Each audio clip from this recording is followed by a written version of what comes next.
Yn y fideo yma, mi wnawn ni ystyried sut i ychwanegu dolen i unrhyw gwrs yn Moodle. Na dyma fo'r cwrs Saesneg blwyddyn 11 dwi wedi creu mewn fideos blaenorol, a mae'r broses adolygu wedi cael ei droi ymlaen i fan hyn.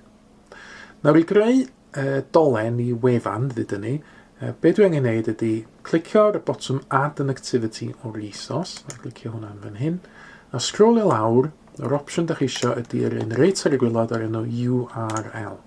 Os dwi'n clicio hwnna, a wedyn clicio Add, mi wneith o wedyn mynd â chi i'r dudalen yma, lle ydych chi angen ychwanegu dau beth, enw yr adnodd a wedyn y cyfeiriad ar y we lle mae'r adnodd yn bodoli. Felly, ydych chi ffeindio unrhyw beth ar y we, ddydyn ni fod yn mynd i wefan adnoddau cyfac. A dwi'n yn gwybod, neu ddewis o beth am deiryddiaeth, cawn y lle 4 fan hyn.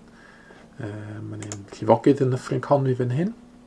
Felly, os ydych chi'n gweld hwnna'n adnodd defnyddiol, ac eisiau reid o ar eich cwrs y Moodle, yna ydych chi angen ffeindio'r cyfeiriad yn y top fan hyn, na i gopio hwnna i fewn i'r clipboard, ac wedyn yn ôl yn y tudalen ar y Moodle, mi na i bastio hwnna i fewn yn fan hyn. A wedyn enw'r adnodd, be oedd o'r llifogydd yn y Ffrinconwy.